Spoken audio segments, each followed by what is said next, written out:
और भारत में बड़े हमले का खतरा देखते हुए पाकिस्तान में बड़ी हलचल है। रिपोर्ट मिली है कि पाकिस्तान ने टैंक और तोप एलओसी और बॉर्डर के पास तैनात कर दी हैं, लेकिन इस चक्कर में पाकिस्तान का बड़ा सीक्रेट लीक हो गया और यह बात जनरल मुनीर के गले की फांस बन सकती है।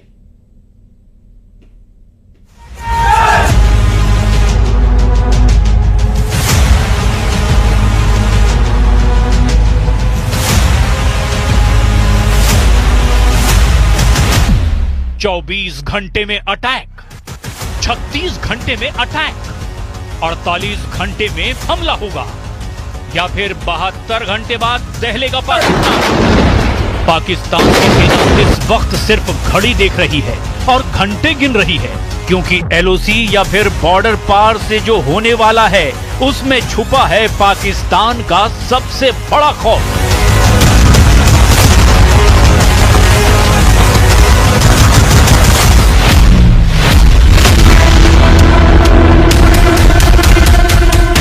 पाकिस्तान में फौज की मूवमेंट बता रही है कि जनरल मुनीर और उनके कमांडरों पर एक बहुत बड़ी मुसीबत टूटने वाली है।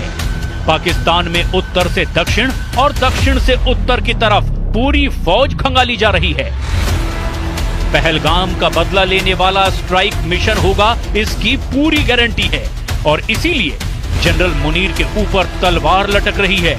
वो ये जानते हैं कि ये तलवार सर्जिकल स्ट्राइक की हो सकती है, ये तलवार एयर स्ट्राइक की भी हो सकती है और इस तलवार में स्पेशल ऑपरेशन की मुहर लगी है, या फिर इस तलवार पर पाकिस्तान के ऐसे हमले का वारंट चस्पा है जिससे बचने का रास्ता जनरल सैयद असीम मुनीर अहमद शाह के पास बिल्कुल नहीं है। भारत से हमले का खतरा बड़ा है, इसीलिए पाकिस्तान ने अपने डिफेंस के लिए क्या तैयारी की है इसे बहुत गौर से समझिए, क्योंकि इसी में पाकिस्तान की अपनी ताकत भी छिपी हुई है।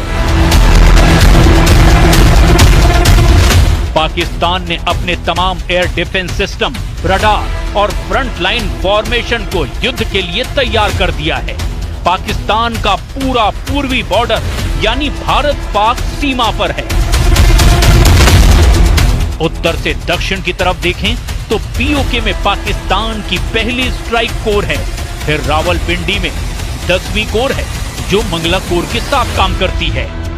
करीब ही पश्चिमी मोर्चे पर पेशावर में 11वीं कोर का मुख्यालय है, फिर गुजरांवाला में पाकिस्तान की 30वीं कोर है, उसी के करीब लाहौर में 4थी कोर का मुख्यालय है।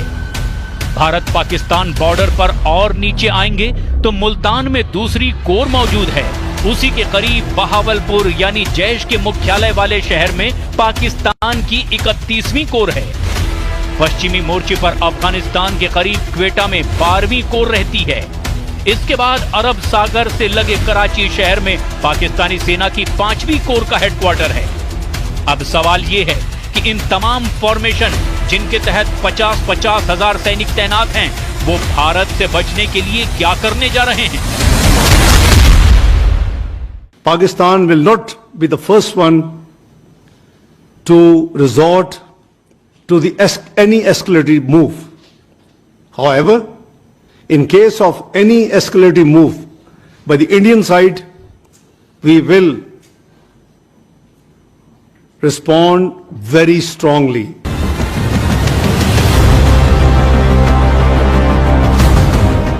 पाकिस्तान की पॉलिटिकल और मिलिट्री लीडरशिप बहुत बुरी तरह फंसी हुई है।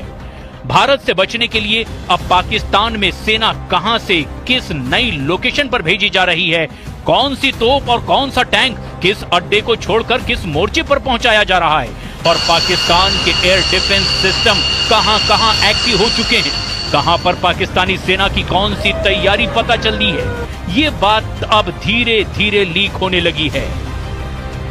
पाकिस्तान के बॉर्डर वाले इलाके से जो रिपोर्ट आ रही है उससे कई नई बातों के बारे में भी पता चला है। यहाँ लोग भी घबराए हुए हैं कि अगर युद्ध हुआ तो आगे क्या होगा। हमारे गांव से तकरीबन ये 300 गज साइड पे जो है ना वो बॉर्डर है, जीरो लाइन, और जब भी यहाँ पे फायर होता है ना तो हमारा गांव सबसे पहले मुतासर होता है। ठीक है, और इससे पहले जितने भी फायर हुए हैं तकरीबन काफी सारे हमारे लोग शहीद हुए हैं, उनमें बच्चे भी हैं, बूढ़े भी हैं, फसलें भी जो है ना नुकसान होती हैं, ठीक है, मवेशी भी मरते हैं, ठीक है। तो इसलिए हमारी गवर्नमेंट को चाहिए कि इस मसले का कोई प्रॉपर हल जो है ना निकालना चाहिए उनके साथ बैठ के। पाकिस्तान की पब्लिक का मूड युद्ध के खिलाफ है, लेकिन पहलगाम में हुए आतंकी हमले ने भारत को मजबूर कर दिया है, इसीलिए पाकिस्तान के खिलाफ एक्शन होगा, ये तय हो चुका है। अब भारत की सेना की तैयारी देखकर रावलपिंडी मिलिट्री हेडक्वार्टर में रोजाना मीटिंग हो रही है।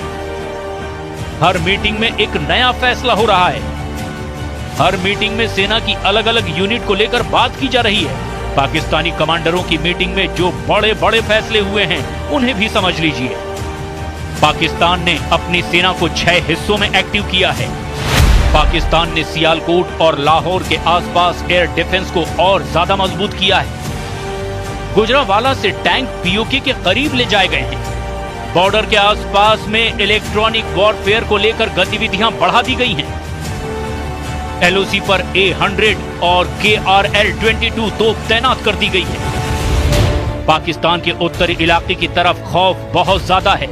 इस्लामाबाद से पूर्व की तरफ जितने इलाके हैं सब जगह पैनिक बहुत ज्यादा है और यहीं पर सेना की हरकत भी ज्यादा हो रही है। पाकिस्तान की बख्तरबंद गाड़ियों से लेकर के तमाम हथियारों को ऐसी जगह तैनात किया जा रहा है जहां से वो भारत के खिलाफ एक मजबूत मोर्चा बना पाए। बलूचिस्तान से 33वीं और 41वीं डिवीजन को भारत से लगे बॉर्डर पर तैनात किया जा रहा है। वहीं मंगला कोर के तहत 7वीं इन्फेंट्री डिवीजन को भी अब रावलकोट, बाग और टोली पीर में तैनात कर दिया गया है। पाकिस्तान पर डिप्लॉयमेंट का बोझ अचानक बढ़ा है, जिसकी जनरल असीम मुनीर ने तैयारी भी नहीं की थी। सेना की मूवमेंट को लेकर पाकिस्तान के लोग भी हैरान हैं। वाघा बॉर्डर के पास पाकिस्तान में लोगों को भारतीय सीमा के करीब भटकने से भी मना किया गया है। यानी जमीन पर जनरल मुनीर के ऑर्डर बहुत तेजी से लागू किए जा रहे हैं। बॉर्डर के करीब रहने वाले किसान अब खेती नहीं कर रहे, बल्कि क्रिकेट खेलकर टाइम काट रहे हैं। तो इससे हमारी हुकूमत से या जो है ना हमारे कर्नल जनरल अफसरान से रिक्वेस्ट है कि वो उस तरफ से भी और इस तरफ से भी, दोनों मुल्कों की तरफ से अमन का हाथ बढ़ाएं, और ताकि जो है ना हमारे अवाम है जो पाकिस्तान की है, हिंदुस्तान की है, वो सारी की सारी जो है ना कुछ खौफ व हरास से डरी हुई है और कुछ वैसे माली नुकसानात हो रहे हैं, वो सारे के सारे नुकसानात जो है ना वो पूरे हो जाएं और अवाम जो है नॉर्मल अपने काम वगैरह पर वापस आ जाए और अपने माली हालात की तरफ तवज्जो फरमाए। तमाम हलचल के बीच पाकिस्तान की सबसे खास मिलिट्री फॉर्मेशन मंगला कोर पर सबकी निगाहें हैं। पाकिस्तानी सेना की मंगला कोर में बहुत ज्यादा हड़कंप मचा हुआ है। मंगला कोर यानी वो हेडक्वार्टर जिस पर एलओसी के मोर्चे की जिम्मेदारी है।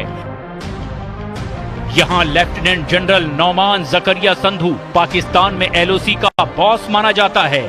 उसको एहसास हो गया है कि लाइन ऑफ कंट्रोल पर कुछ बड़ा होने वाला है। अब कौन है लेफ्टिनेंट नौमान जकरिया संधू, जिन्हें जनरल असीम मुनीर का सबसे बड़ा लड़ाका माना जाता है? अब जरा ये भी जान लीजिए। लेफ्टिनेंट जनरल नौमान जकरिया संधू मंगला में पाकिस्तान के स्ट्राइक कोर के चीफ हैं। मंगला स्ट्राइक कोर यानी एलओसी पर तैनात पाकिस्तान की सेना का पूरा जिम्मा इसी फॉर्मेशन के पास है। इस कोर के तहत 45,000 सैनिक आते हैं, जो 2 इन्फेंट्री डिवीजन, 1 आर्म डिवीजन और 6 ब्रिगेड में तैनात है। लेफ्टिनेंट नौमान जकरिया 2019 में पाकिस्तान के डीजीएमओ यानी डायरेक्टर जनरल मिलिट्री ऑपरेशन थे और बालाकोट स्ट्राइक के वक्त पाकिस्तान के स्ट्राइक मिशन जनरल नौमान जकरिया की नजरों से गुजरा था। सवाल ये है कि जनरल आसिम मुनीर ने लेफ्टिनेंट जनरल नौमान जकरिया को 24 घंटे के अंदर ऐसा क्या क्या ऑर्डर जारी कर दिया जिससे ये साफ लगने लगा कि पाकिस्तान की स्ट्राइक कोर में खलबली मची हुई है। पाकिस्तान के 45,000 सैनिकों को क्यों लग रहा है कि एलओसी पर इस बार कुछ ऐसा होगा जिसकी जद में उनकी तमाम फॉर्मेशन आएगी और करंट रावलपिंडी हेडक्वार्टर तक लगेगा।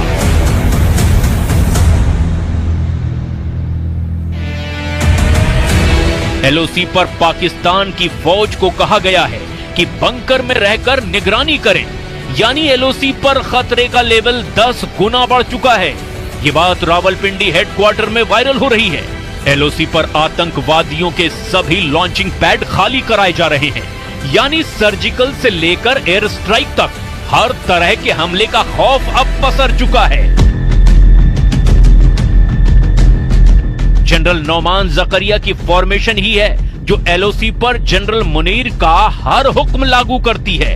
उनकी मंगला स्ट्राइक कोर ही आतंकवादियों की घुसपैठ में सबसे बड़ी भूमिका निभाती आई है, जो पहलगाम जैसे आतंकी हमलों को अंजाम देते हैं, कभी जंगलों में, कभी गांव में, तो कभी पहलगाम जैसी वादियों में और वहां के खूबसूरत बुग्याल में, यानी पहाड़ों पर घास के मैदान में।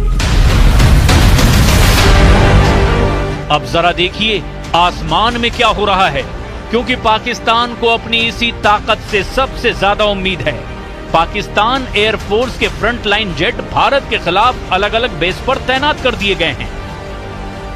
इनमें 3 तरह के फाइटर हैं, जिससे जनरल आसिम मुनीर की उम्मीदें बंधी हुई है। पहला है अमेरिका से 80 के दशक में खरीदा गया F-16। पाकिस्तान के पास ऐसे 80 जेट हैं। दूसरा है चीन से लिया गया JF-17। पाकिस्तान के पास ऐसे 156 जेट हैं। तीसरा भी चाइनीज है J-10। पाकिस्तान के पास ऐसे 20 जेट हैं।